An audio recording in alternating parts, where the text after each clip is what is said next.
Hello and welcome to Journey into Grace. My name is Tim Cole. I'm Jim Davis. And we're delighted to welcome you back to our conversational study on the grace of God. We just finished a section of videos talking about the power of the grace of God, and that power is activated by our believing in the finished work of Jesus. That's a phenomenal section. Highly encourage you to take time and go through those. Powerful truth. But everything is based on what Jesus has already finished. He's already completed for us. So we want to move into a new section of videos. We're just going to start talking about the fundamentals of grace. What does it really mean to be accepted by God? What does it really mean to be a new creature based on the gift of salvation, not by our own effort? What's it mean to be righteous? What's it mean to be justified? What's it mean to be forgiven? So we'll kind of go through concept by concept. But today we're going to introduce the subject by talking about really that concept of identity and how grace changes our identity. It changes everything. It really does. You know, I think since I know your story, and it's very similar to mine, the knowledge of and the acceptance of, the believing of who I am now in Christ is such a game changer. I mean, knowing that I've been forgiven, knowing that, I'm going to go to heaven when this is all over instead of hell, those are wonderful truths and carry their own weight of power.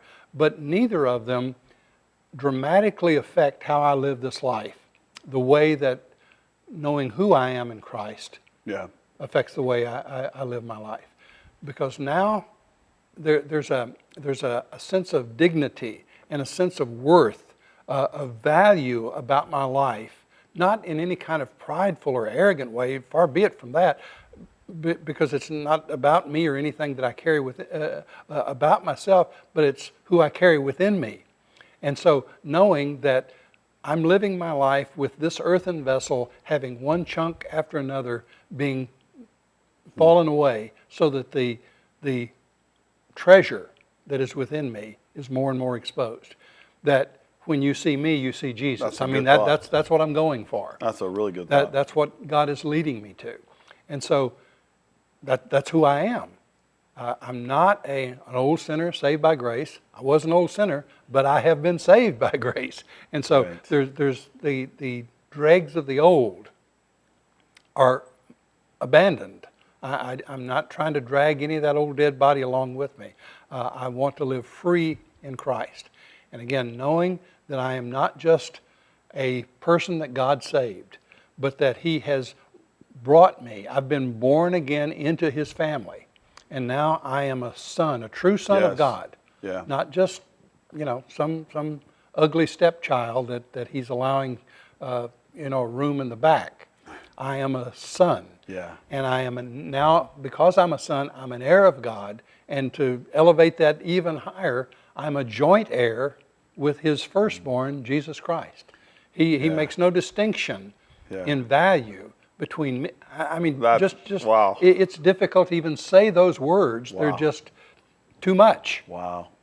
And the passage in Romans, you've just kind of outlined that middle few verses in Romans. Paul says, "Beloved, we're debtors, but not in the way that we're going to have to try to pay back. Just in our vantage point, we understand this is fully by grace. We couldn't have gotten this place by ourselves, but He's given. What's the place? Oh, that's right. We're sons. If we're sons, then we're heirs. If we're heirs, then we're joint heirs." That's that middle portion of Romans that's just mind blowing. And then he finishes it with something even more mind-blowing. Nothing can separate us from this love. It's like He gave us this position. We can hardly get our brain around that we actually have these positions with Christ. And He says you're never going to lose them because you can't get away from His love. Lest any fear slip in that you've got a tenuous hold on these and you've got to do something to make sure you don't lose it. No. Don't go there. You can't lose it. So let's back up and let's talk about identity and maybe kind of do a little parsing so that everybody understands what we're talking about. Worldview is a concept that is broadly known, and worldview is really my glasses, the glasses that shade and shape and color the way I see everything from me outward. Worldview, how I look at government, how I look at society, how I look at learning. It's my worldview. And I filter everything coming in from outside of me through that lens, that worldview. Right. Identity works the other direction. Identity is the glasses through which I see myself looking inward, right?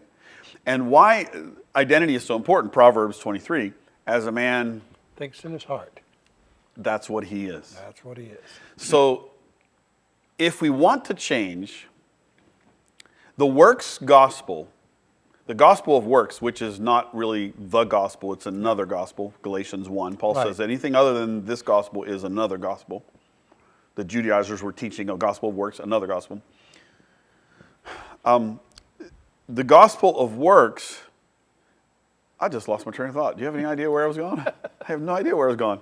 My brain just went, I looked over at that light and went, what was I talking about? Oh, worldview and identity. The gospel of works comes out of this identity. We're seeing ourselves, as we look into ourselves, we're seeing ourselves as still in deficit. Right. And we need to get out of deficit. So God, through Jesus, got us in the door, but we still owe all these debts. We still are the ugly stepchild.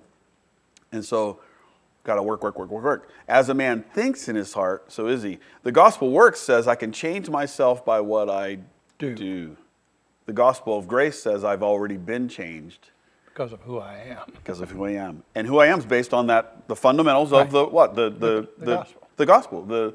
The death, burial, resurrection, the ascension, and the life of Christ. The finished work.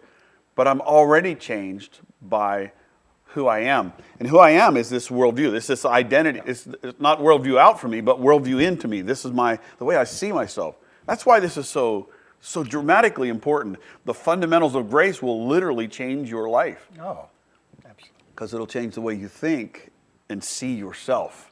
And the joy of that is that I get a glimpse on the front end, and then I'm given this book. It says, now you can learn what that image is. Yes. You can see it more and more clearly because you said it a few moments ago, as a man thinks in his heart, so is he. So how do I change the way I think? How do I increase and evolve in the way that I think? You'll know the truth. The truth is that thing that will ultimately make you free. By the washing of the water. Washing of the water of the Word. So it's reading, studying, memorizing, all of those kinds of things, and then just rehearsing those wonderful truths. It washes mind, washes out the old, and the new clings. And I see myself. The world around us says, and we were taught this our dads come home from work, and we celebrate dad coming home from work. Different bygone era, I understand, but just go with me for a moment. I remember as a child thinking about my dad coming home, couldn't wait for him, but I thought of my dad and I idolized my dad because he was out working all day. Our world still today, so we get in a meet and greet. Say, hey, my name is Tim Cole, and hey, I'm Jim Davis. And your first question is, so what do you do, Tim? Right. We still identify ourselves by what we do. And it's a real challenge because we'll never, in Christianity, as a believer, we'll never be able to be different by doing something different. We can't change our identity by doing something different. Effort won't get it. But we can change our identity by thinking something different. That's why the renewing of our mind, we can put off the old man and put on the new. If we think God thought, now I can all of a sudden be like God. We have the mind of Christ. Which is the message of the gospel. Right. We're actually, to your first point, we're sons of God, we're heirs of God, and we're joint heirs with God. That's a God thought. And if we actually think that thought, it will actually revolutionize our lives. After a recent Sunday, I was preaching on transformation, and I'll never forget it. This big burly guy comes up to me. I could see the beginnings of tears, but I could tell he was just happy. He was jovial. He was light as a feather. He came over to me and just gave me a bear hug. And as he's crying, he said, Tim, I will never be the same again. And he told me this story. He used to be a smoker. And he said, I tried and could not quit smoking. But one day, something flipped on the inside of me. It was his identity. It's the way he viewed himself.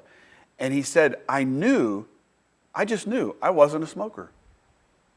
I said to myself, I'm not a smoker. Before, all he said to himself was, I'm obviously a smoker. I can't even quit smoking. But the day that it flipped on the inside of him, his identity changed, the way he saw himself.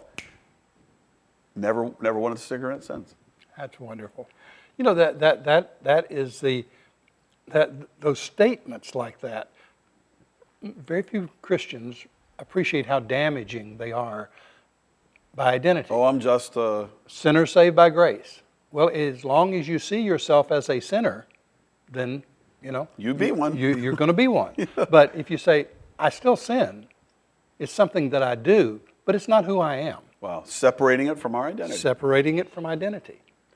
And that is such a powerful, revelatory, life-altering truth. Yes, yes, and yes. That just making that separation between who I am and what I do. And most Christians, again, unfortunately, at this point, don't make that distinction. If I do it, I am it. And that is absolutely destructive. It's imprisoning.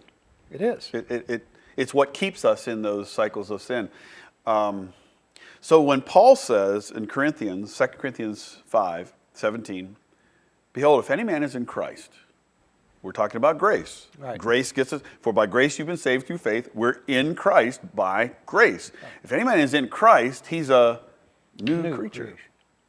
Not old, but new. In fact, everything that was old has passed away. Behold, all things have become new. Then we fast forward to Revelation, and at the end of the book, we read that Jesus coming, and he says, behold, I make all things new. Right? There's a theme here. There's a little pattern with God, right? He likes new things. Our problem, I think, for me, I won't speak for everyone, but for me, is I believed that on the front end. But then I started realizing because of my actions that I still had sin stuff going on. Then I started to not believe that I was new. Oh, what did that do? Oh, that actually meant I was adjusting my identity. I was choosing to see myself as the old man because there's real tactile evidence. I just did that. So I must be. So I started dumbing down my identity to my experience, to my work, to the things that I did. And the moment I did that, I was entrapped, enslaved again to sin. Exactly. And as you said, as long as I see myself contrary to what the Bible describes me, when it says you're a new creation, and I say, okay, I want to believe that, but evidence is that's not true. Well, that means, and we'll talk about this in future episodes, I don't really understand the difference between spirit, soul, and body. The new thing is not my body. If I got a bad body or an ugly body, an old body, whatever it is, before I was saved, I don't wake up the next morning, look, I'm all new. If I was bad at math, that would be a different gospel. That would be a different gospel. If I was poor at math before I got saved, I don't wake up working, differential equations. It just, so my mind didn't change. What changed? Oh, it was my spirit. My spirit that had been dead to God, now is alive in Christ, and it is altogether new. And my job, if you will, my joy is to begin to live out of that new me, that completely new identity that I have because of Jesus. From the inside out. The outside in never works. That is works. It is works, but it never changes us. No. So this identity thing is a big deal. It's a huge and huge grace is it's the actuator. It's the means by which I understand that I've been given a brand new identity just as a gift. Gospel of John, to as many as believed him. To him he gave the right to be the sons of God. I mean, you want to put a smile on my face? I want to think that thought like every day. I have the right to be now, my actions want to prophesy to me that I have no right to be the son of God. You're disqualified. And I know a lot of believers, and for a long time, I carried that around like a badge of honor, like, oh, this is proving to God that I know how bad I am. No. That's the wrong identity. as many as believed. Again, what's the actuator? Same thing. The power of grace is released by faith, believing. That's our only work. To as many as believed him, he gave us the right. I mean, I actually have the right. That sin I just committed yesterday doesn't have the right to define me. No. Wow, that's a powerful thought. Well, one of the words that God uses with regard to us is that you have been qualified in the beloved. You've been qualified. So, Let's see, that's opposite of disqualified. So Yay. when you feel disqualified, no. You were qualified in him, not in you, not in what you've done, Yes. not in how you act, not in what you say. Yeah. You were qualified in him. And so I carry that. There's this dignity and grace that is upon my life now, that I can walk around and carry myself as a son of God, as a prince in the kingdom. Not, again, because of anything about me, but because of that life that's working to show itself out of me. Yeah. And because that's the dynamic, I'll never get caught up in pride. It will never get. It's not even the same universe. Now, the moment that flips in me, and I pay attention to what is being produced in my life, the work, the evidence, the actions, the thing I do, then it flips around, and I can be. When I do a good thing, now I can take credit for it. Now that's pride oriented. Yeah. There's another verse that's really interesting. Two different gospels say it differently. One gospel, Jesus says, you'll know the tree by its fruit. And so a good tree can't produce bad fruit, a bad tree can't. Another gospel says you can make the tree good. I'm about to get really happy. Because I used to disqualify myself as a believer because if I'm still doing this must mean that the salvation thing didn't really take. Yeah. No. Jesus said you can make the tree good. If you make the tree good, its fruit will be good. That's what he said. If you make the tree, that's how important identity is. If I see myself as a good tree, regardless of what happened yesterday, the tree will respond to what and you it will believe. produce tomorrow a good fruit. But if I am allowing what I did yesterday that was wrong define me, then I have decided my tree's bad. And the only thing my tree can produce is what? Bad fruit. Right. So that's how powerful identity is in the way we see ourselves. Mm-hmm. Really. And the grace of God is that he gifted us with a brand new identity. All things that were old are gone. And not just a new identity, but a defined identity as a son, an heir, joint heir with Jesus Christ. I mean, that definition has to keep exploding on the inside of us so that it's not, I'm new. I'm not as bad as I was. I'm not as sinful as I was. I'm not as weak as I was. No. You're discounting the truth. You're discounting and interrupting the power supply that gives you. No, this is who I am. Yes. I am a son of God. Because it's not a remodel. No. It's not a makeover. Thank God. This is, like you said in an earlier session, that word new, it's a new creature. It's like a brand new species. Yeah. It's like I'm not even the same species I was before Christ. Booyah. Come on. Identity in Christ is so important. And so as we begin this journey on the fundamentals, I think we're going to have a lot of fun. Fundamentals. On fundamentals. It's not going to be boring, I promise you, as we talk more about being forgiven and justified and being righteous and being perfect and being holy. Oh, what a weight came off of me and I realized I don't have to try to be holy.